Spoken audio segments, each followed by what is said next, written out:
नमस्कार, मैं भारत पंचवाल स्वागत करता हूं आपका राजीव टाइम्स में। आइए रुक करते हैं फास्ट टॉप न्यूज की। और इंदौर के लसूड़ा थाना क्षेत्र में हुए एक सड़क हादसे में निजी कंपनी में काम करने वाले कर्मचारी की मौत।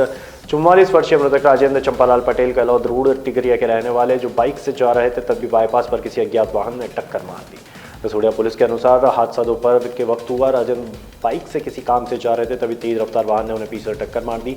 मौके पर मौजूद लोगों ने तत्काल उन्हें अस्पताल भिजवाया। रविवार देर शाम उनकी मौत की सूचना पुलिस और परिजन को दी गई। मृतक के भाई राहुल ने बताया कि वे देवास निवासी हैं और इंदौर की एक निजी कंपनी में काम करते थे। रविवार को कंपनी के काम निपटाने के बाद वो किसी रिश्तेदार के घर जा रहे थे, तभी यह हादसा हुआ। कभी कभी थोड़ी सी लापरवाही या चूक किसी के लिए बड़ी सजा बन जाती है। ऐसा ही हुआ उन आरोपियों के लिए जो हत्या के आरोप में सजा भुगत रहे थे। इस पर मामले में उक्त नया मोड़ आ गया है जब खुद उस महिला ने पुलिस के समक्ष जाकर कहा कि मैं जिंदा हूं। इसके साथ ही और भी झाबुआ जिले के थानला में एक महिला की हत्या के आरोप में पुलिस ने 5 युवकों को गिरफ्तार कर जेल भेजा था।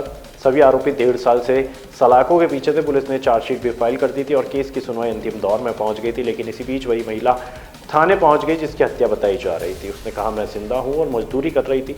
महिला का डीएनए कराया गया जिससे साफ हो पाया कि उसकी हत्या नहीं हुई थी। इस खुलासे के बाद हाईकोर्ट ने सभी आरोपियों को रिहा करने के आदेश दिए और पुलिस की कार्यप्रणाली पर कड़ी टिप्पणी की है। इंदौर से लगे देवास जिले में एक दर्दनाक हादसा हुआ जहां राजस्थान के तीर्थ यात्रियों की बस अनियंत्रित होकर पलट गई। हादसे में तकरीबन 35 लोग घायल हुए, जिनमें से 2 को कंधे में फ्रैक्चर हुआ है। बस में सवार ज्यादातर यात्री उदयपुर क्षेत्र में रहने वाले थे और धार्मिक स्थलों की यात्रा के लिए निकले थे। कन्नौद आष्टा मार्ग स्थित कतलाय घाट की चढ़ाई वाले स्थान पर राजस्थान के तीर्थ यात्रियों की बस अनियंत्रित होकर रविवार देर रात पलट गई। हादसे के बाद यात्रियों ने चीख पुकार मचाई। सूचना मिलने पर कन्नौद से पुलिस और एम्बुलेंस मौके पर पहुंची और घायलों को कन्नौद के सरकारी अस्पताल लाया गया।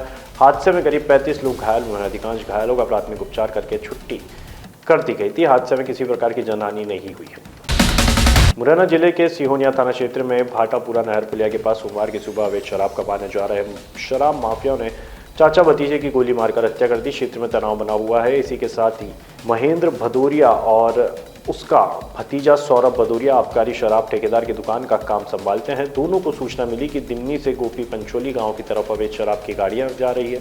चाचा भतीजे ने अवैध शराब की गाड़ी को रोकने के लिए अपनी बोलेरो गाड़ी सड़क पर लगा दी। इसी बीच अवैध शराब ले जा रहे माफियाओं ने उन पर सीधे फायरिंग कर दी। सीने में गोली लगने से सौरभ और महेंद्र भदौरिया की मौके पर ही मौत हो गई।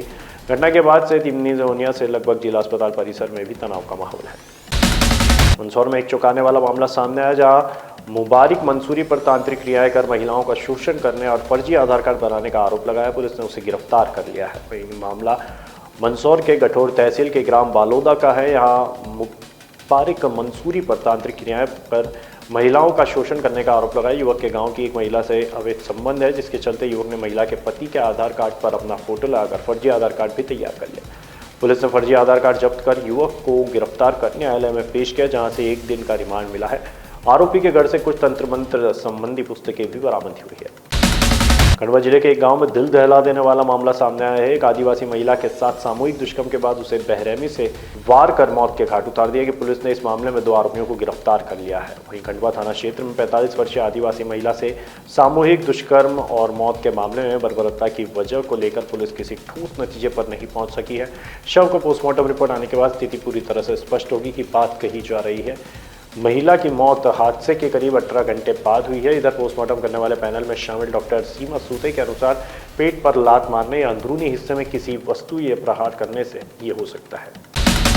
रेप का आरोपी मोहसिन खान जेल में है, उससे पूछताछ की जा रही है। दूसरी और अन्य शिकायतें भी थाने पहुंची है। कलेक्टर आशीष सिंह ने भी सख्त कार्रवाई की बात कही है। वहीं इंदौर कलेक्टर सिंह ने मोहसिन खान शूटिंग एकेडमी मामले में सख्त कार्रवाई की बात कही है। उन्होंने कहा है कि एकेडमी के गन लाइसेंस की जांच की जाएगी और यदि आवश्यक हुआ तो लाइसेंस रद्द किए जाएंगे। अकादमी के लाइसेंस की भी जांच होगी और दोषी पाए जाने पर उसे भी रद्द किया जाएगा। मोहसिन खान पर एक युवती ने बैड टच और रेप का आरोप लगाया है, जिसके बाद पुलिस ने मामला दर्ज कर लिया है। इस मामले में अब तक 3 एफआईआर दर्ज की जा चुकी है और मोहसिन खान को गिरफ्तार कर जेल भेज दिया गया है। कलेक्टर की इस घोषणा से स्पष्ट होता है कि प्रशासन इस मामले में सख्त कार्रवाई करने के लिए तैयार है। नरसिंहपुर में प्रदेश का कृषि उद्योग समागम आज से शुरू होगा। उपराष्ट्रपति जगदीप धनखड़ 3 दिवसीय कार्यक्रम का शुभारंभ करेंगे। इस अवसर पर मुख्यमंत्री डॉक्टर मोहन यादव मौजूद रहेंगे। प्रदेश के कृषि क्षेत्र का उद्योग नवाचार और निवेश से जोड़ने की दिशा में शुरू हो रहा कृषि उद्योग समागम 2025 सोमवार 26 मई से नरसिंहपुर में प्रारंभ होगा। 3 दिवसीय समागम का शुभारंभ भारत के उपराष्ट्रपति जगदीप धनखड़ करेंगे। इस अवसर पर राज्यपाल मंगूभाई पटेल, मुख्यमंत्री डॉक्टर मोहन यादव सहित मंत्रिपरिषद के सदस्य, जनप्रतिनिधि, कृषि विशेषज्ञ, निर्यातक, उद्यमी और बड़ी संख्या में किसान उपस्थित रहेंगे। यह आयोजन 28 मई तक चलेगा। मुरैना शहर में चौंकाने वाली घटना सामने आई है, जहां कांग्रेस के पूर्व प्रदेश महामंत्री राकेश परमार पर 10 से 15 लोगों ने लाठी और धारदार हथियार से हमला कर दिया। पुलिस ने मामला दर्ज कर लिया है और जांच शुरू कर दी है। वहीं मुरैना शहर में रूस की तरह सोमवार की सुबह पार्क में घूमने निकले कांग्रेस के पूर्व प्रदेश महामंत्री राकेश परमार पर 10 से 15 लोगों ने हमला कर दिया। लाठी, फरसे, सरिया आदि से उन पर हमला किया गया। इस हमले का वीडियो भी किसी ने बना लिया, जिससे दिख रहा है कि जमीन पर पड़े कांग्रेस नेता पर कई लोग लठ बरसा रहे हैं।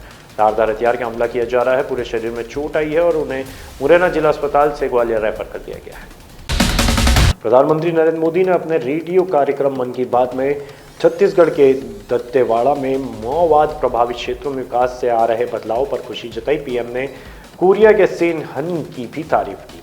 वहीं प्रधानमंत्री नरेंद्र मोदी ने अपने रेडियो कार्यक्रम मन की बात में छत्तीसगढ़ के दंतेवाड़ा में माओवाद प्रभावित क्षेत्रों में विकास से आ रहे बदलावों पर खुशी जताई और कहा है कि यह हमें गर्व से भर रहा है। उन्होंने कहा कि दंतेवाड़ा जिले की 10वीं 12वीं की परीक्षा परिणाम इस बदलाव की जीती जागती मिसाल है। इसके साथ ही पीएम ने कोरिया के सेनहनी की भी तारीफ की। और फिलहाल के लिए फास्ट टॉप न्यूज में इतना ही। तमाम जानकारी के लिए और लेटेस्ट अपडेट्स के लिए देखते रहिए राजीव टाइम्स।